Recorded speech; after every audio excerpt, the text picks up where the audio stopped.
The story begins with an extreme gamer named Alan, who's just finished a game that took him a grueling 3 years to complete. But instead of feeling accomplished, he's left disappointed because the whole thing was a letdown. Despite all the time and effort he poured into it, the game never truly challenged him. And what Alan really wants is something that'll push him to the brink. A game so relentlessly difficult it'd take a whole decade just to beat. He's craving a real test, not something you can brute force with enough patience. With that in mind, he jumps straight into the search for his next big challenge. And that's when he stumbles across a mysterious title that claims to never end. Under normal circumstances, a game installing itself on his computer without permission would be a huge red flag. But he's already completely hooked and doesn't bother backing out. Instead, he dives straight into the settings menu to tweak the difficulty. Wanting the experience to be as punishing as possible, he cranks the difficulty all the way up to hell mode and chooses the untested summoner class just to make things even more chaotic. Without reading a thing, he accepts every term and condition. Unfortunately for him, one of those clauses mentions transporting the player to another world, and before he can process it, Alan finds himself reborn as a newborn baby in the middle of the countryside. A full year passes, and life as a baby turns out to be way better than Alan expected. He doesn't have to work, worry about money, or deal with responsibilities, and on top of that, the milk is more than unbelievable, and he has kind and loving parents who take good care of him. His father is named Rodden, and his mother is Theresia, and they seem like a genuinely happy couple. Still, setting the game to hell mode makes it feel like a classic, tragic backstory family situation waiting to happen. One night, after being put to bed, Alan raises his tiny arms and starts muttering every command phrase he knows, desperately trying to bring up a status screen. After all, even though he's supposed to be a summoner, he has no clue how summoning is actually supposed to work. Just before giving up and falling asleep, he decides to try one last time. And this time, something really does appear. Unfortunately, it scares Alan so badly that he starts screaming, causing his parents to rush into the room as soon as they hear him. With no choice, he hides the book for the moment. After checking on him and making sure everything is fine, his parents leave the room. The second they're gone, Alan pulls the book back out. Relief washes over him as he finally gets to see his stats after an entire year of trying, and they look about right for a 1-year-old summoner. All of his summoning skills are stuck at the lowest tier, but the book explains that they'll improve the more he uses them. So Alan decides to test it out right away, and from what he can tell, he's currently limited to summoning H-rank insects and beasts, which sounds ridiculously weak, so he's not expecting anything impressive at all. Right then, the book suddenly flips to the message section, and Alan realizes he's received a letter from the world's god of creation. The deity apologizes for how long it took to finish Alan's status book, explaining that the summoner class was still being developed, and it ended up taking an entire year to clear all the required approvals. Alan couldn't care less about the apology, but hearing that the summoner class was rushed at the last minute gets him excited. If it was pushed out in a hurry, then there are definitely bugs left behind for him to mess with. Fired up, he decides to test it immediately. He wants to start by summoning an insect, but he quickly runs into a problem when he realizes he has no idea how to actually activate his summoning ability. Normally, he would just check a subreddit or watch a quick tutorial, but there's no internet here, so he's stuck figuring it out by himself. After thinking it over for a few minutes, Alan finally figures out that he needs to create an insect skill card first. He gives it a shot, and it works without any issues. Now he's finally ready to summon his insect. But before he can do anything, his mother comes in to check on him again. With no other choice, Alan quickly pretends to be asleep once more. The following day, after his parents get busy with their usual work, Alan opens his grimoire and finally summons the grasshopper. The room floods with bright light, and at first he's completely taken in by how beautiful it looks. That feeling lasts about a second, until a massive grasshopper flies straight into his face and he completely freaks out. After calming down, he realizes this is actually the grasshopper he summoned, so he tries giving it commands. Unfortunately, even though it's a summon, it still has the brain of a grasshopper and doesn't understand a single word he says. But on the plus side, Alan discovers that summoning it boosts his agility and endurance stats, which makes him pretty happy. Sadly, his excitement catches his mother's attention, and when she sees the giant grasshopper on the floor, she instantly squashes it, leaving Alan completely devastated. During the next few days, Alan keeps experimenting with his insect summoning, but eventually he gets bored of it and decides to move on to beast summoning instead. This time, he summons a mouse, and just like before, the book launches it straight at his face, but luckily Alan was ready for it, so it doesn't scare him as much.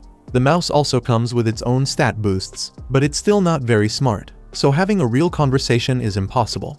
That said, one of its skills is called Scurry, and whenever Alan orders it to use that ability, it does so every single time. But even so, the skill itself is pretty damn useless, so Alan quickly realizes that if he wants to summon stronger and more useful creatures, he'll need to level up his summoning abilities first. Alan's grimoire reveals that he can store up to 10 summoning cards at a time, and better yet, the stat buffs from each summon stack together. So if he loads up 10 mouse cards, that's a plus 10 boost to both attack and HP. That alone already puts him well beyond your average baby. But to really break the system and go full overpowered, he's gonna need to start leveling up fast. Normally, that wouldn't be such a pain, but the genius Alan chose Hell Mode because he thought the extra difficulty would be fun.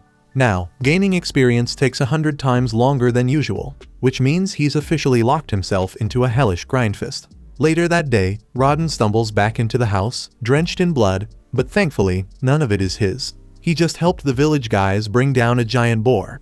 Alan's eyes light up with curiosity, so Rodden offers to take him to see it.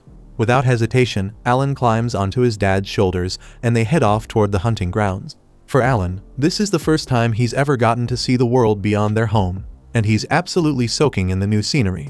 But the trip takes longer than he expected, and eventually, he dozes off in Rodden's arms. When they finally reach the boar's body, Rodden gently wakes him up. Alan blinks a few times, then freezes. This boar is enormous. He can't even begin to imagine how his dad managed to help kill something that huge. Not long after, the nearby villagers notice Rodden's return and erupt into cheers, hailing him as the hero of the day. Alan turns to ask if the great boar is really that strong, and Gerda explains that it's classified as a C-rank monster. Normally, it takes around 20 hunters to bring one down, so yeah, they're a pretty big deal. That little detail sticks with Alan because now he has a solid benchmark for measuring monster strength. But before he even dreams of summoning something on that level, he knows one thing for sure. He's got to buckle down and start grinding XP like crazy. After 10 relentless months of grinding, Alan finally hits level 2 as a summoner, and with it comes a pretty solid upgrade. His stats get a general boost across the board, and more importantly, he unlocks the ability to summon and fuse G-rank monsters.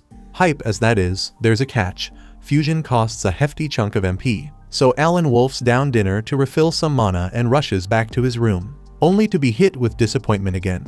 His grimoire lets him know loud and clear that his max MP still isn't high enough to even attempt a fusion, so back to the grind it is. Fast forward to when Alan turns 3, and he finally gets his MP stat to a high enough level to try out his new skill. He opens the fusion section and manages to create his very first G-rank summon, a bird, which he proudly names Chappie. Chappie's main ability is Voice Mimic, which lets it flawlessly copy any voice it hears, perfect for setting traps or messing with enemies. Alan also adds a frog and a mole to his squad, and the frog is pretty useless because all it does is jump up and flash like a living distraction. But the mole is way more useful because it can tear a massive hole in the ground in seconds. Compared to the H-rank summons, these new ones are way more useful, and for the first time, Alan actually feels like he's playing a proper game instead of just grinding in baby mode hell. Still, he's nowhere near strong enough to take on real threats yet. Around this time, Gerda's daughter Krina shows up looking to hang out. Her version of playing involves sparring, and unfortunately for Alan, she's absurdly strong. He even maxes out all his summon buffs to stand a chance, but she still wipes the floor with him like it's nothing, meaning the girl's on another level. By the end of the day, Alan and Krina head home, and there's a surprise waiting for him. Derja is pregnant again. Looks like while Alan was off grinding levels, Rodden and Derja were busy leveling up the family. With Derja now unable to do heavy work, Alan offers to help out with the harvest. After all, with his summon buffs, his physical stats are basically on par with an adult's now. But his parents immediately shoot that down. They tell him he should just stick to small chores and enjoy being a kid for now. Rodden reminds him that real responsibilities will come soon enough, so he should enjoy the peace while it lasts. Alan feels a little let down at first after being told he can't help with the harvest. But then it hits him. Farm work is absolutely brutal. No sane parent would expect their 3-year-old to be out there doing back-breaking labor. Understanding that, he backs off and lets it go. Rodden's relieved to see his son being mature about it, and things settle down, until Derja brings up something odd she noticed. She says she saw Alan in the backyard earlier, throwing rocks at a tree. Curious, she asks what he was up to. Alan brushes it off, claiming it was just self-defense training in case a monster shows up. But truthfully, he was running an experiment, testing whether he could unlock skills outside of summoning just by repeating basic actions, but sadly, that attempt didn't get him anywhere. Rodden, however, is still impressed with Alan's dedication and says he's looking forward to his appraisal ceremony. Alan's never heard of that before, so he asks what it is. Rodden explains that when a child turns 5, they undergo an appraisal to reveal any hidden talents or skills they might possess, and if Alan ends up with a powerful one, he could have a shot at living a wealthy and successful life. As winter arrives, Alan continues experimenting and decides to test how durable his summons are by summoning a grasshopper out in the snow. To his surprise, it manages to survive out there for an entire day, which he considers a win. But that little win quickly turns into a disaster when Krina pops up again, eager for another sparring match. As usual, Alan gets stomped, but while he's busy fighting her off, he totally forgets about his summon. That's when things take a turn. The grasshopper, still active, ends up crawling up Derja's leg, scaring the hell out of her. She trips and falls, dangerous enough on its own, but especially risky since she's pregnant. Rodden rushes over, and though Derja says she's okay, it's clear the fall triggered labor. Whether they're ready or not, the baby's coming now. Rodden quickly tells Krina to go fetch her mom, and once she arrives, she helps Derja through a rushed delivery. By sunrise, the family welcomes a brand new baby boy into the world. Everyone is filled with joy, except Alan, who's left feeling conflicted. He still doesn't understand why a game reincarnated him into this world in the first place. But when he thinks back to his old life in Japan, he realizes there wasn't really much waiting for him there. This new life, unexpected as it is, has given him something far more important. That's why he makes up his mind to keep pushing forward, not just for himself, but to protect the only real family he's ever had. By the time spring rolls around, Alan knows his appraisal ceremony is coming up, so he asks his dad what it's actually like. His father explains that every kid has to go through it once they hit 5 years old, and if Alan ends up with a rare or high-ranking skill, he might just land a shot at the elite path. That said, it's not going to be easy. Competition's pretty fierce this year. A whole bunch of kids are turning 5 at the same time, including Krina. They all make their way to the commoner district where the ceremony is being held. But as they get closer to the church, Alan starts noticing something weird. Most of the other kids look super polished and dressed up, while he's stuck in borderline tatters. Now that he's paying attention, he realizes he's been dressed like this since birth. If that's any indication, his family must be seriously low on the social ladder. Still, it doesn't really bother him much. When they reach the church, everyone gathers outside in front of it. A couple of priests step out, and Alan hears folks in the crowd mocking some of the poorer families. The priests aren't having it though. They shut that talk down fast, reminding everyone that divine blessings don't discriminate. Even a broke farmer's kid could be handed a legendary skill. With that, they usher the crowd inside for the actual ceremony. As Alan steps in, he notices 3 towering statues near the altar. They must represent the deities worshipped in this world. One of them is Elmia, the deity of creation. Come to think of it, Elmia's the same one who sent him that apology message about the delay in developing the summoner class. First up for appraisal is Palomas, the village chief's son. He's told to place his hand on the glowing crystal sphere to reveal his stats. Palomas obeys, and a moment later, the stone wall lights up, displaying his class as a merchant. His father looks pleased with the result, but Alan, on the other hand, was kind of expecting something more dramatic. It's basically the same function as his grimoire, except this version uses letter grades instead of numbers. The process continues, as some kids walk away with impressive talents, while others don't get anything worth mentioning. A few hours pass, and now only 2 are left, Alan and Krina. Krina's turn is up, and she practically sprints over to the crystal with excitement. The second she touches it, the whole thing erupts in a blinding white glow. Her father panics for a second, thinking maybe something's gone wrong, but the priests are just frozen in shock. Turns out, the reading is legit, and Krina just unlocked the Sword Lord class, one of the most powerful titles out there. Her dad is over the moon, but Krina herself doesn't seem to grasp just how big of a deal this is. Alan isn't all that shocked by the announcement because he's been getting his ass handed to him by Krina for years now, so it kind of checks out. But now it's his turn, and the priest tells him to step up to the altar. When he lays his hand on the crystal ball, nothing happens at first, but then there's a sudden flash of light, and the damn thing blasts him backward. Rodden rushes over, making sure Alan's okay, then turns to the priest and asks what talent his son got, since reading isn't exactly his strong suit. Based on how strong the crystal reacted, he's expecting something insane, but instead the priest says that Alan has 0 talent. Alan's stunned. No way, that's right. He knows for damn sure he's got a skill, but when he looks up at the board it confirms it. Every single stat is locked at E rank. He's convinced this whole mess is Elmia's fault for completely botching the summoner class code. Before he can spiral too hard, Rodden wraps his arms around him from behind, trying to soften the blow. He doesn't want Alan to feel crushed about not having a talent. They head home together after that, and despite what happened, nobody treats him any differently. Alan really does appreciate how his family supports him, but deep down, he knows the whole no talent thing is bullshit. His grimoire still works like normal, so he figures the E ranks have more to do with the fact that he's stuck playing on hell mode. All the other kids are the same age as him and probably got evaluated based on their leveling potential. But in Alan's case, since it takes him literally 100 times more XP to gain a level, it makes sense that his stats are stuck in the gutter, even if his real strength is way higher than the board shows. Most folks would have lost their minds over something like this, but Alan isn't some casual noob playing for fun. He lives for the brutal grind. Still, he can't shake the feeling that something's seriously off with the summoner class, especially since he saw some sketchy error code pop up at the bottom of his appraisal. He's already planning to file a mountain of complaints to the dev team over it. The following day, Alan tags along with his family to visit Krina's place.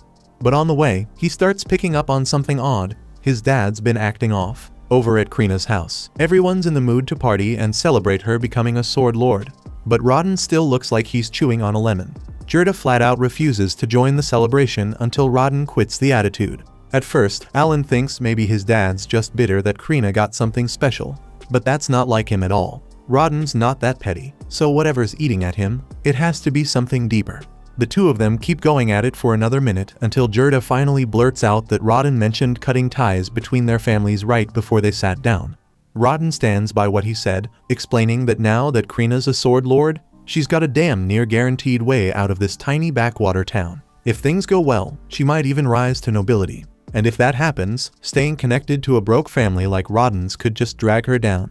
Gerda fires back, shouting that he doesn't give a damn about status or any of that crap. But Rodden keeps pushing, saying he's only doing what's best for Krina. The argument heats up again, but their wives eventually step in and pull them apart before it gets worse. Alan's kind of thrown off by how chill everyone seems about the fight. So he quietly asks Gerda's wife if this kind of thing happens often. She just laughs and says yeah, it used to happen all the time, but they always made up after. Turns out, the four of them have been close since they were kids, born and raised in the same village. About 10 years back, when word first got out about building a new settlement, they all jumped in together and helped lay the foundations. Gerda and Rodden bonded a ton during that time. Thinking back on it all makes them realize how dumb this argument really is. Not long after, a message comes in that the Night Order has taken an interest in Krina, and they're on their way over. Alan figures the news about her Sword Lord class must have spread like wildfire.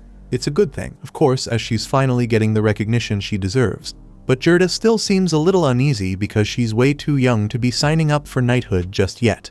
Then out of nowhere, one of the kids from the appraisal ceremony, the kind who got a decent talent, decides to mouth off. He walks up to Alan and tells him he doesn't belong here, calling him a talentless reject, but Alan couldn't care less. He's still got his summoner powers, so this loser's opinion doesn't mean squat. But Krina isn't having it. No one talks trash about her best friend. She steps up and tells the punk to back off, nearly lops off his damn finger in the process, before Gerda quickly steps in and drags her away. Right after that, the village chief announces that the Night Order has finally arrived. The whole place lights up since nobody here gets to see real knights up close. The chief then calls for Gerda and Krina to come meet the knight captain. Krina's practically shaking with excitement, since she's always dreamed of becoming a knight. So meeting the captain in person is like the ultimate wish for her. Alan starts wondering if the knights are planning to take Krina back to the capital for training. But before the knight captain can say anything, Gerda jumps in, saying he can't allow it since she's still just a kid. The captain shrugs it off, saying age doesn't matter. If she's really a sword lord, then she should be more than capable of handling the training. There's no issue, unless of course they made the whole thing up and lied about her being a sword lord just to deceive the Night Order. Gerda quickly denies it, swearing he's telling the truth, but it's already too late. The captain made up his mind, and he orders his vice captain to test Krina in a duel right here, right now, and without hesitating for even a second, the man agrees. Gerda then pleads with the captain to rethink this. He doesn't want his daughter's life on the line over some test, but the captain makes it crystal clear that if Krina refuses to fight, that alone will count as proof that she's a fraud. And if that's the case, not just her, but her entire family will be put to death. One of the knights then hands her a sword. Any normal 5-year-old would have been shaking in their boots by now, but not Krina. The moment she realizes she gets to wield a real weapon, she accepts the duel without hesitation. The crowd clears, and the duel begins. Reborn steps forward to face her, and Krina doesn't waste a second and charges in at full speed. And from one look, she's swinging a sword twice her size like it's made of paper, and she's actually managing to keep up with Reborn, forcing him to stay on guard, but he's still handling her without too much trouble. The knight captain watches with a cold stare, clearly not impressed by what he's seen so far. But then Krina blocks one of Reborn's attacks cleanly and gets ready to counter. Before she can strike though, Reborn slams his foot into her and sends her flying across the street, crashing straight into a wall. Jirda loses it. The second he sees his daughter tossed like that, he tries to rush in, but the knights slam him down and pin him to the ground. Alan and Rodden try to help, but they get pushed down too. Alan can't believe what he's seeing. This isn't right. Whether Krina is a sword lord or not, she's still a kid, and the guy she's fighting is a grown-ass knight with years of battle experience. But just then, something changes. Krina starts getting back up, and the air around her shifts. There's this heavy, dangerous pressure rolling off her, and she's not saying a word. Just standing there, radiating pure menace. Without wasting a breath, Krina charges in with another full-force assault, locked in like a heat-seeking missile.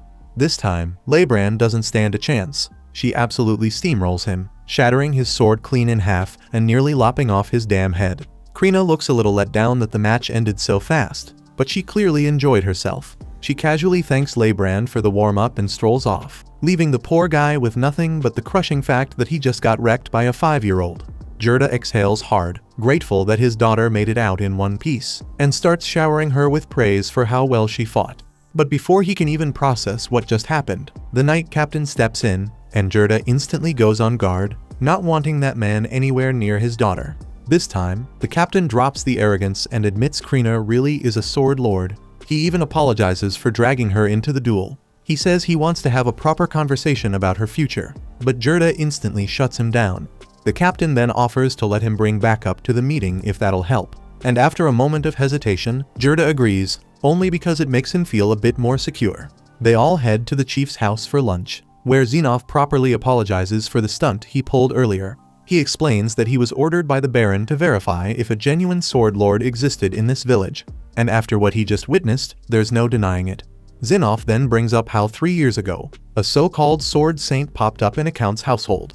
But that instantly raises red flags for Alan, because in the game's system, sword saints are only born from common backgrounds, not noble blood, so that one must have been a total fraud. Turns out that Fake ended up serving the royal family, but couldn't live up to the hype. Once they rechecked him, they realized he was just a regular swordsman faking his rank. And after several nobles were caught bluffing their way up the ranks, the kingdom enforced a zero-tolerance policy on forged talent reports. That said, Xenoph genuinely apologizes again for putting Krina through such a rough ordeal. He reassures Jirda that no one's trying to rip her away from him. Instead, they want her to stay home and keep training as usual. And if she chooses to, once she turns 12, she'll have the option to enter the Knight Academy. That concludes this episode. Thank you for watching. If you want to see the next part, be sure to subscribe to the channel and turn on the notification bell.